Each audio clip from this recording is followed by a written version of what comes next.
सोलापूर हायवेच्या जवळ असलेले भिगवण पासून हार्डली 500 मीटरच्या अंतरावरती असलेलं आणि जर तुम्ही सगळी देवस्थाने करण्याचा प्लॅन करत असाल, पंढरपूर, तुळजापूर, गाणगापूर आणि पुणे सोलापूर हायवेने ट्रॅव्हल करत असाल तर तुमच्यासाठी एक बेस्ट ऑप्शन आहे. भिगवणच्या स्पेशल मच्छीचा आस्वाद पण घ्या आणि पूर्ण ग्रामीण नैसर्गिक सानिध्यात तुम्हाला पूर्ण एक दिवस छान स्पेंड करायला मिळतोय आणि उजनी बॅकवॉटरच्या बोटिंग पण करायला मिळते. हो ना सर? आणि फ्लेमिंगो मेन वैशिष्ट्य म्हणजे इथे तुम्हाला फ्लेमिंगो बर्ड वॉचिंग करायला, पक्षी पाहायला पण मिळणार आहेत. तर आज आपण आलो आहोत थाडेश्वर कृषी पर्यटन केंद्र भिगवण येथे. तर सगळ्यात अगोदर आपण सरांची ओळख करून घेऊया. नमस्कार सर. नमस्कार. प्लीज तुमची ओळख करून द्या. मी विलास मुकुंदराव वाघ, भिगवण. हे थाडेश्वर कृषी पर्यटन केंद्र एक संकल्पना आम्हाला श्रीयुत पांडुरंग तावरे साहेब यांच्याकडून ही झाली, आमच्याकडून प्रेरणा मिळाली आम्हाला. त्यांच्या मार्गदर्शनाखाली हे आपण कृषी पर्यटन संकल्पना अंमलात आणली आम्ही.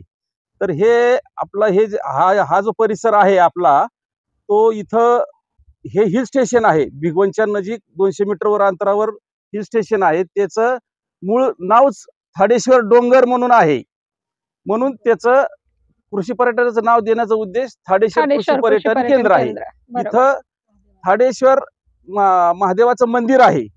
आपल्या इथून साधारण 100 मीटर वरती आहे. त्या ओघाने आपण हे कृषी पर्यटनाला नाव दिलेलं आहे. आता आपल्यासोबत मॅडम पण आहेत. मॅडम, तुम्ही पण थोडक्यात ओळख करून द्या. तुमचं नाव सांगा. नमस्कार, मी संगीता विलास वाघ. मी पण मिस्टरांच्या पाठोपाठ त्यांच्या बरोबरीने ह्या थाडेश्वर पार्कमध्ये काम करते आणि प्रत्येक येणाऱ्या पर्यटकाला स्वादिष्ट असं शाकाहारी मांसाहारी जेवण देण्याचा प्रयत्न करते. तर आपण काय करूया, किचन जवळ जाऊन बघूया आणि पूर्ण मेनू किचनच्या जवळ डिस्कस करूया. सर, त्या कृषी पर्यटन केंद्रावरती आपण पर्यटकांना ज्या वेगवेगळ्या सुविधा देतोय तर त्या प्रत्यक्षात जाऊन बघूया. चालेल. पुढे जाऊया मग. चला. हा थाडेश्वर कृषी पर्यटन केंद्राचा एंट्रन्स आहे. आपण बघू शकता की छान ग्रीनरी इथे मेंटेन केलेली आहे.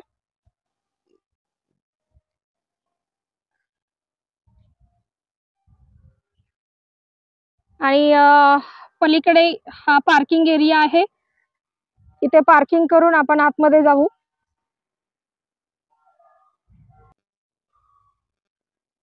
या दोन्ही झाडांना हा झुला बांधलाय ना, सगळ्यांना खूप आवडत असेल. इथे पण एक आहे. हा तर खूपच छान आहे. चिकूच्या झाडाखाली आहे. छोट्या मुलांना खूप छान वाटते. त्याच्यावर पण चढू शकते. चिकूच्या झाडावर पण. आणि अगदी एकदम जवळ चिकू पण आहे. छान तोडायला पण जमते सगळ्यांना. सर, पूर्ण क्षेत्र किती आहे? 16.5 एकर आहे. 16.5 एकर क्षेत्र आहे.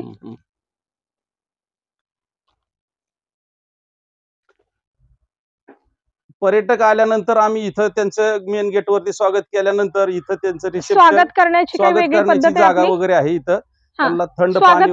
स्वागत कसं करता पर्यटकांचं? आम्ही आमचं स्वागत मिसेस करतात. मॅडम, तुम्ही सांगा पर्यटकांचं आपण स्वागत कसं करतो? पर्यटक आल्यानंतर प्रथम त्यांना हळदी कुंकू लावून, बिंदी वगैरे लावून त्यांचं स्वागत केलं जातं. आणि नंतर मग अल्पोपहार किंवा नाश्ता वगैरे पुरुष मंडळींना पर्णकुटीमध्ये दिला जातो. महिला असतील तर त्यांना हळदी कुंकू लावून, औक्षण करून, बिंदी लावून त्यांचं स्वागत करतो.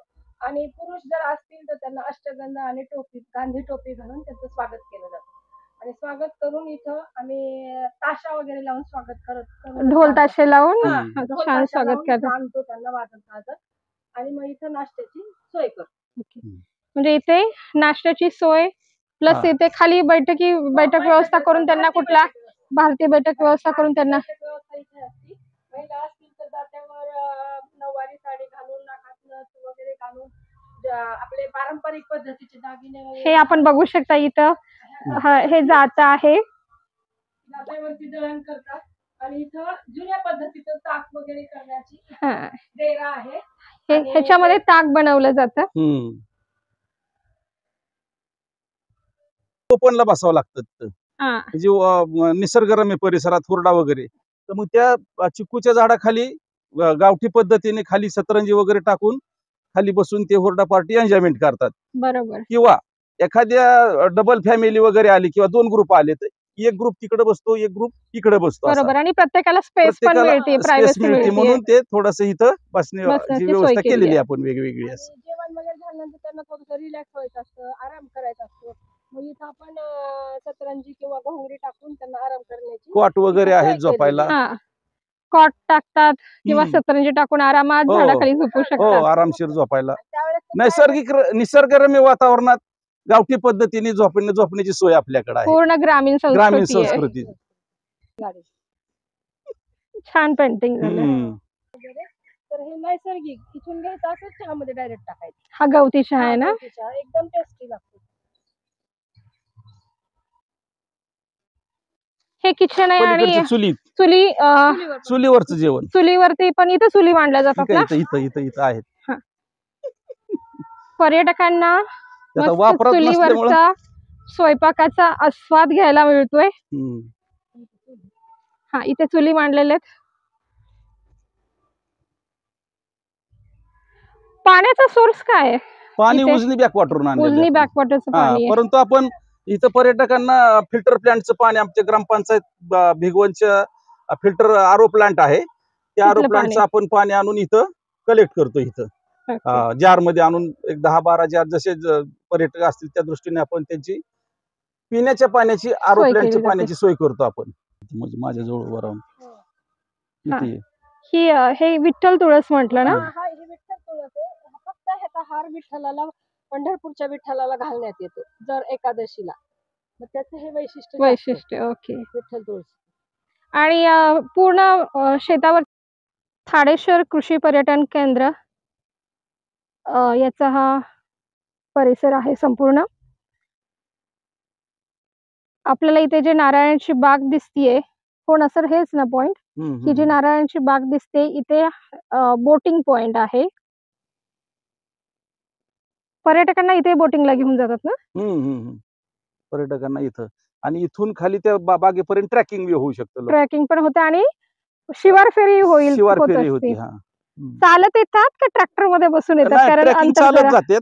आणि ज्यांना पाहिजे त्यांना ट्रॅक्टर मध्ये पण आपण घेऊन जाऊ शकतो. आणि ह्यालाच लागून आहे थाडेश्वर मंदिर. आपण मंदिराच्या जवळ जाऊन बघूया. हे थाडेश्वर कृषी पर्यटन केंद्रातील थाडेश्वर मंदिर. सर, ह्या देवस्थानाचं आपल्याला हे हेमाडपंथी महात्म्य मंदिर थोडक्यात सांगा होतं. ना. तर हे तक्रारवाडी, भिगवण आणि मदनवाडी 3 ग्रामस्थांच्या वतीने इथं श्रावण महिन्यात शेवटच्या सोमवारी फार मोठा भंडारा असतो. इथं ग्रामीण ढंगातलं भाकरी आणि साधी भाजी याचा महाप्रसाद असतो. इथं साधारण 1,500 ते 2,000 लोकांचं जेवण असतं इथं. आणि शाळेच्या सगळ्या. शाळेतली मुलं पूर्ण शाळा, जिल्हा परिषदच्या संपूर्ण शाळा इथे त्याचा आस्वाद घेण्यासाठी येत असते. पर्यटक असतील त्या दृष्टीने आपण त्यांची पिण्याच्या पाण्याची आरो सोय प्लांटच्या केली जाते. पाण्याची सोय करतो आपण. म्हणजे माझ्या जवळ उभं राहून हा. इथे ही हे विठ्ठल तुळस म्हटलं ना. हा हे विठ्ठल तुळस आहे. फक्त ह्याचा हार विठ्ठलाला पंढरपूरच्या विठ्ठलाला घालण्यात येतो दर एकादशीला. मग त्याचं हे वैशिष्ट्य जास्त आहे, वैशिष्ट्य. ओके. विठ्ठल तुळस.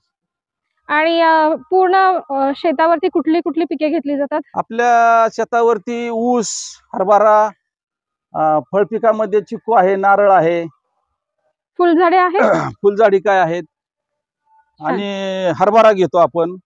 पर्यटकांना हरभराही खायला मिळत असेल छान देतो. घोड्यासोबत. हरभऱ्याचा हावळा म्हणून आपण भाजून देतो पर्यटकांना.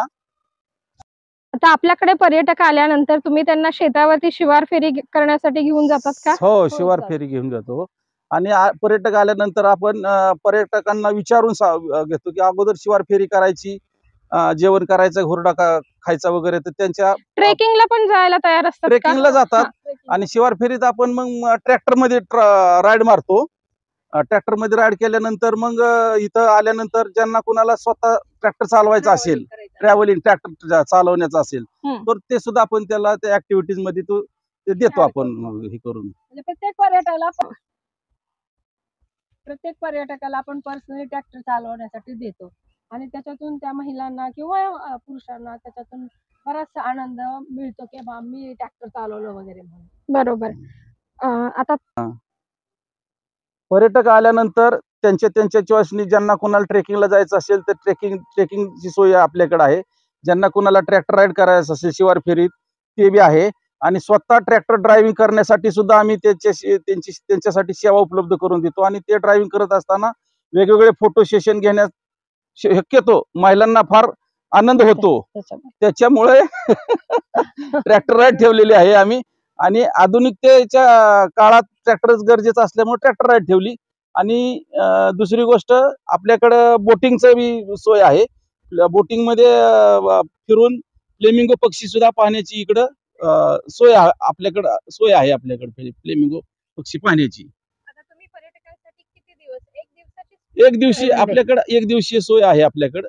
कालांतराने आपण तुम्ही फ्लो सांगता म्हणजे कसे कसे टप्पे असतात पूर्ण दिवसभराचे ते सांगा. सकाळी किती वाजता हा, येतात? सकाळी जर आले सर्व पर्यटक महिला असो किंवा जेंट्स असो, आल्यानंतर आपण त्यांचे महिलांचा हळदी कुंकू लावून बिंदी लावून औक्षण करतो.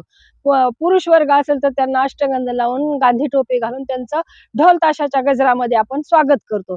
तर ते स्वागत झाल्याच्या नंतर त्यांना अल्पोपहार, मग आपल्याकडे अल्पोपहाराला पोहे आणि त्याच्याबरोबर एक फळ असते. मग ते खाऊन झाल्याच्या नंतर एक तासाभरामध्ये त्यांना एन्जॉयमेंटसाठी च्या सानिध्यात राहून फोटो सेशन करण्याची संधी देतो. तेव्हा तो एक तासाचा वेळ गेल्यानंतर आपण त्यांना हुरडा खायचा का जेवण करायचं हे त्यांच्या आवडीनुसार आपण तो प्रोग्राम ठरवतो. ते जर बोलले हुरडा खायचा तर हुरड्यामध्ये आपण स्वीट कॉर्नचं कणीस, डहाळा, ऊस, बोर, पेरू, आणखीन म्हणलं तर शेवचिवडा, आमच्या ग्रामीण भागातली गुडीशेव बिग रेवडी वन गावातली फेमस गुडीशेव, रेवडी अशा प्रकारचं आपण त्यांना हुरड्यामध्ये ऍटम देतो. हुरड्याचं झाल्यानंतर आपण ट्रॅक्टर राईड मध्ये त्यांना शिवार फेरी करतो. ट्रॅक्टर राईड झाल्याच्या नंतर आपल्याकडे थाडेश्वराचं महादेवाचं मंदिर आहे. मग सर्व महिला पर्यटक त्या मंदिरामध्ये जाऊन दर्शन घेतात. ते दर्शन झाल्यानंतर त्याच ट्रॅक्टरमध्ये आपण मस्त साऊंड गाणे वगैरे लावून साऊंडला मस्त गाणे लावून साऊंड मध्ये त्यांची शिवार फेरी पूर्ण करतो. शिवार फेरी पूर्ण झाल्यानंतर सर्व महिलांना ट्रॅक्टर चालवण्याची संधी उपलब्ध करून देतो. मग सगळ्या महिला स्वतः ट्रॅक्टर चालवत स्लो मोशन असेल किंवा आणखीन कुठल्याही प्रकारचं त्यांना फोटो सेशन केले जातात.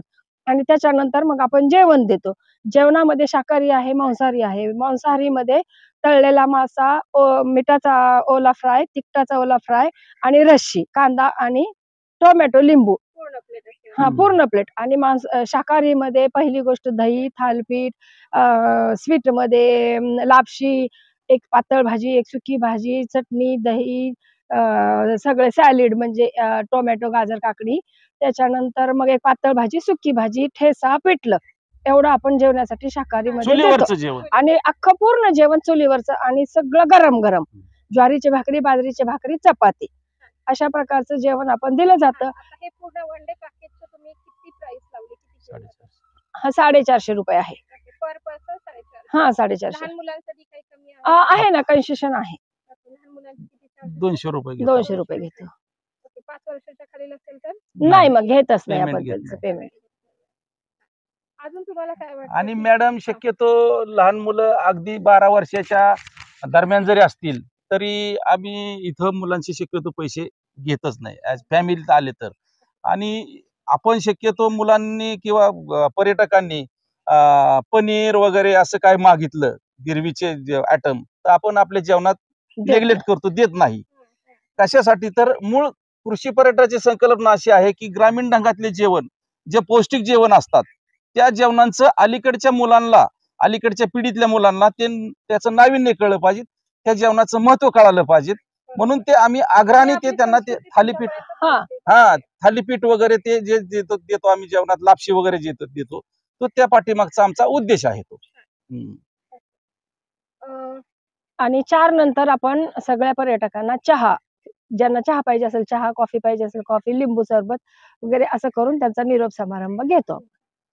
तुम्ही खूप छान माहिती सांगितली, तुमचा वेळ मला दिला त्याच्याबद्दल मी तुमची मनस्वी आभारी आहे. आणि हा व्हिडिओ जे लोक बघतात आहेत, ज्यांना आवड आहे कृषी पर्यटनाची किंवा ज्यांना जाणून घ्यायचं की खरंच कृषी पर्यटन म्हणजे काय, त्यांनी नक्कीच एकदा भिगवणला त्या पर्यटन केंद्रावरती व्हिजिट करायला हवे. तुम्हाला छान निसर्ग सौंदर्य प्लस खाण्यासाठी स्पेशल भिगवण मच्छी पण आहे आणि पूर्ण ग्रामीण संस्कृतीचा तुम्हाला इथे अनुभव येईल.